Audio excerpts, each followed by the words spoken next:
নমস্কাৰ মৰমৰ ছাত্ৰ ছাত্ৰীসকল আমাৰ পঢ়ালি নামৰ এই ইউটিউব চেনেলটোলৈকে তোমালোক সকলোকে স্বাগতম জনাইছোঁ। এই ভিডিঅ'টোত তোমালোকৰ ইংৰাজী টেক্সটবুকখনৰ লেসন 5 ৰিপ ভান উইঙ্কল নামৰ পাঠটোৰ সকলোবিলাক প্ৰশ্ন উত্তৰ আলোচনা কৰিম। গতিকে ভিডিঅ'টো তোমালোকে শেষলৈকে চাবা। যদি ভাল পোৱা তেন্তে লাইক কৰিবা, কমেণ্ট কৰিবা, লগৰ বন্ধু বান্ধৱীলৈকে শ্বেয়াৰ কৰিবা আৰু যদিহে চেনেলটো ছাবস্ক্ৰাইব কৰা নাই তেন্তে ছাবস্ক্ৰাইব কৰি ৰাখিবা। বলাচোন এতিয়া আমি প্ৰশ্ন উত্তৰসমূহ আলোচনা কৰোঁ আহা। কম্প্ৰেহেনশ্যন ইয়াত 1 নম্বৰ কুৱেশ্যনটো হৈছে answer the following questions in complete sentences. তলত দিয়া প্ৰশ্নসমূহৰ পূৰ্ণ বাক্যত উত্তৰ দিয়া। আৰু এই নম্বৰ কুৱেশ্যনটোত সুধিছে তোমালোকক why did the children love Rip Van Winkle. ল'ৰা ছোৱালীবিলাকে ৰিপ ভান উইঙ্কলক কি কাৰণত ভাল পাইছিলে? আনসাৰটো লিখিবা। The children love Rip Van Winkle because he told them stories and gave them toys and he was kind and gentle. ল'ৰা ছোৱালীবিলাকে ৰিপ ভান উইঙ্কলক ভাল পাইছিল কাৰণ তেখেতে ল'ৰা ছোৱালীবিলাকক বা সিহঁতক কাহিনী কৈছিল আৰু সিহঁতক পুতলা দিছিলে।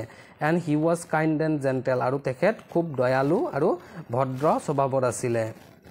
বি নম্বৰ কুৱেশ্যনটো হৈছে what was the name of his wife. তেখেতৰ অৰ্থাৎ ৰিপ ভান উইঙ্কলৰ ঘৈণীয়েকৰ নাম কি আছিল? আনসাৰটো হ'ব the name of his wife was Dame Van Winkle. তেখেতৰ ৱাইফৰ নাম অৰ্থাৎ ঘৈণীয়েকৰ নাম আছিল ডেম ভেন উইঙ্কল। ঠিক আছে, ডেম মানে সাধাৰণতে মালিকনী বুজায়, যিহেতু ইয়াতে ৰিপ ভান উইঙ্কলৰ ঘৈণীয়েক বুজাইছে সেইকাৰণে ডেম শব্দটো ব্যৱহাৰ কৰিছে। ঠিক আছে, ইয়াতে চি নম্বৰ প্ৰশ্নটো হৈছে যে what was the funny looking man carrying. সেই আচহুৱা ধৰণৰ মানুহজনে পাঠটোত যে তোমালোকে পাইছা ফানি লুকিং মেন, আচহুৱা ধৰণৰ যাক দেখিলে হাঁহি উঠা তেনেকুৱা ধৰণৰ মানুহজনে কি লৈ আহিছিল, লগত কি কঢ়িয়াই নি আছিল বা লৈ গৈ আছিল সেইটো সুধিছে। আনসাৰটো the funny looking men was carrying a big barrel. এটা বিগ বেৰেল, বেৰেল মানে হৈছে এটা পাত্ৰ, তেনেকুৱা এটা ডাঙৰ বেৰেল এটা লৈ গৈ আছিল। ঠিক আছে, তাৰপিছত ডি নম্বৰ কুৱেশ্যনটো হৈছে যে what was the name of Rip's dog. ৰিপৰ অৰ্থাৎ ৰিপ ভান উইঙ্কলৰ কুকুৰটোৰ নাম কি আছিলে? আনসাৰটো হ'ব the name of Rip's dog was Wolf. সেই কুকুৰটোৰ নাম আছিলে উল্ফ। ঠিক আছে, এতিয়া ই নম্বৰ কুৱেশ্যনটো what was the name of the game that the funny looking men were playing. সেই ফানি লুকিং মেনবিলাকে যে সেই মানুহবিলাকে খেলি থকা গেমটো বা খেলটোৰ নাম কি আছিলে? The funny looking men were playing the game of 9 pins. আৰু সিহঁতে কি খেল খেলি আছিল? 9 পিনছ নামৰ গেমটো খেলি আছিলে, তেনেকৈ লিখা হৈছে। ঠিক আছে, তাৰপিছত এফ নম্বৰ কুৱেশ্যনটো হু ৰিকগনাইজ ৰিপ। আৰু ৰিপক কোনে চিনি পাইছিলে? An old women recognized Rip. ৰিপক এজন বুঢ়ী তিৰোতাই চিনি পাইছিলে। তাৰপিছত আছে জি নম্বৰটো for how many years had Rip Van Winkle been sleeping. Rip Van উইঙ্কলে কিমান বছৰ ধৰি শুই আছিলে? আনসাৰটো হ'ব Rip Van Winkle had been sleeping for 20 years. Rip Van উইঙ্কলে 20 বছৰ ধৰি শুই আছিলে।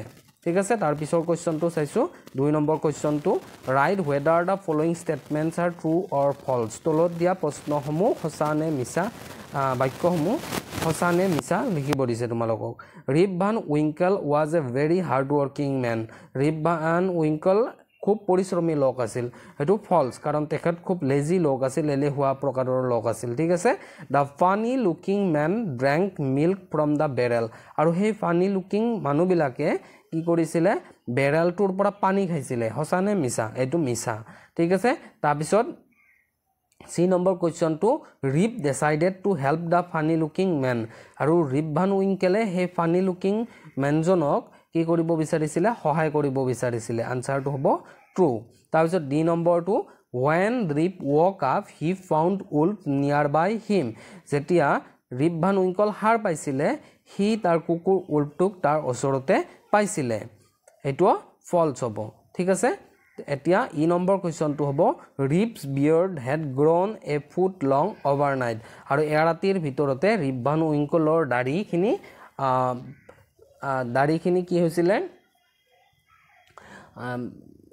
1 ফুটলৈকে দীঘল হৈছিলে। ঠিক আছে, এইটো ট্ৰু। তাৰপিছত আছে এফ নম্বৰটো Rip recognize everybody in the village. গাঁওখনৰ সকলোকে ৰিপ ভান উইঙ্কলে চিনি পাইছিলে। আনসাৰটো ফলছ।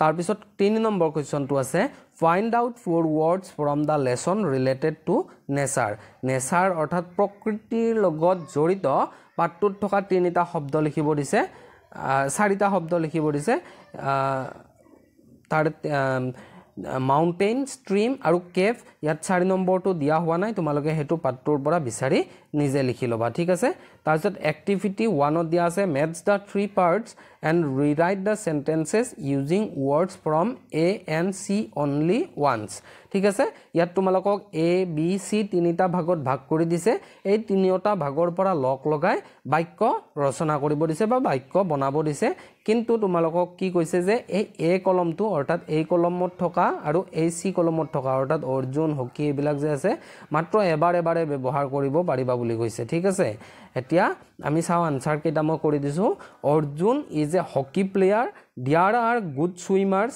they are good swimmers Rizwan is an engineer you are a good wrestler we were journalists Christina was a famous athlete এইখিনি তোমালোকে চাইছে এনেকে লিখি লবা ঠিক আছে তাৰ পিছত এক্টিভিটি 2 আছে fill in the blanks with the correct present continuous tense form of the verbs given in the brackets তোমালোকক সোয়া এইটো ব্র্যাকেটত ক্রাই শব্দটো জেনেকে দিছে ভার্বটো এটো তোমালোকক কিহত লিখিব দিছে প্রেজেন্ট কন্টিনিউয়াস টেন্স ফর্মত লিখিব দিছে ঠিক আছে বাকি কিটাও এনেকে দিছে আনসার কিটা চাই যাবা মই কেবল আনসার কিটা হে কম the child is crying because it is hungry cry আসিলে is crying হইছে ঠিক আছে এইখিনি আমাৰ ফৰ্মটো ক্ৰাইৰ ফৰ্মটো এইখিনি is crying হইছে এনেকে তোমালোকে বাকি বিলাকো উত্তৰত চাই লিখি লবা ঠিক আছে এতিয়া look see draw a beautiful picture look see is drawing a beautiful picture তাৰ পিছত চাবা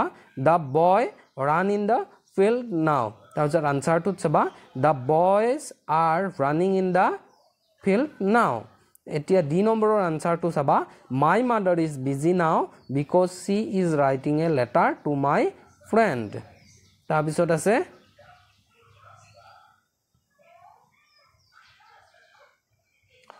এটো ভুল হৈছে দে তোমালোকে এটো কাৰেকচন কৰি লবা my mother is busy now because or পিছত কি কৰিবা she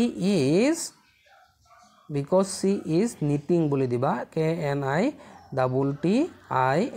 knitting তাৰপিছত she is knitting or পিছত এইখিনি লক কৰি দিবা তোমালোকে ঠিক আছে knitting a sweater for me এটো প্ৰিন্টিং মিস্টেক হৈছিলে তোমালোকে কি কৰিবা ইছলৈকে ঠিকে লিখিবা এইখিনি কাটি দিবা এইখিনি কাটি তাৰ পিছত লিখিবা KNITTING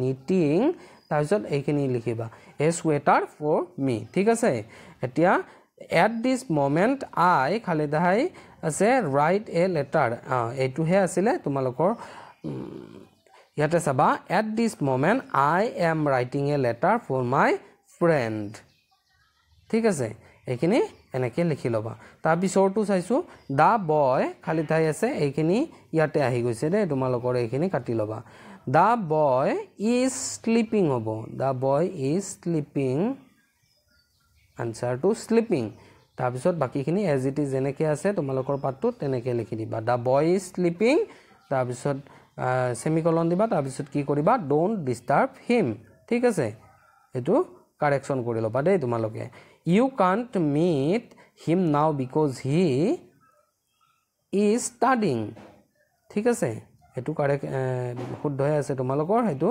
তাৰ পিছত আছে কি the workers are busy because they কি হ'ব because they are digging the well তাৰ পিছত activity 3 আছে fill in the blanks with has or have code has hobo ar code have hobo likhibo dise khali thai ase tomaloker answer keta jai jaba my mother has the novel named David Copperfield by Charles Dickens tar bisot b number 2 ase Jutika has a costly watch tar bisot ase his brothers have several interesting story books tar bisot d number 2 saba the babies have colorful sweaters তাৰপিছত ই number 2 they have a nice collection of short stories তাৰপিছত F number 2 Mr. Noren Kolita has a motorcycle তাৰপিছত আছে the child has a lovely doll তাৰপিছত H number 2 her parents have an old car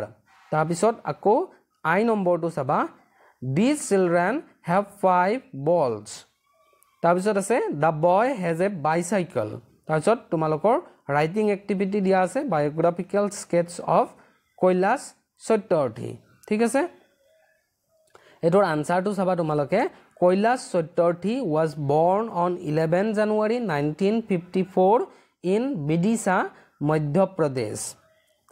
He is an Indian children rights activist who founded the Bachpan Bachao Andolan.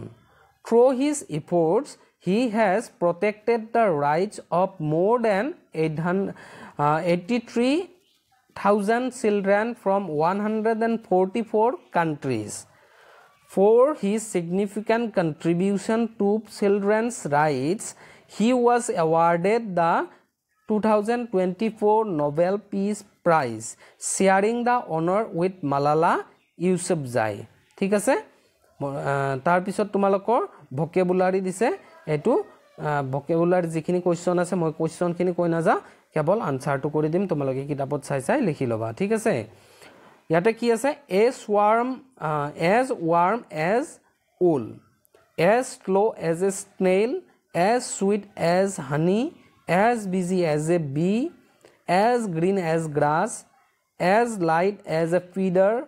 তাৰপিছত আছে as cool as a cucumber, as black as coal, as brave as a lion, as clever as a fox, as gentle as a lamb, as dumb as a crow.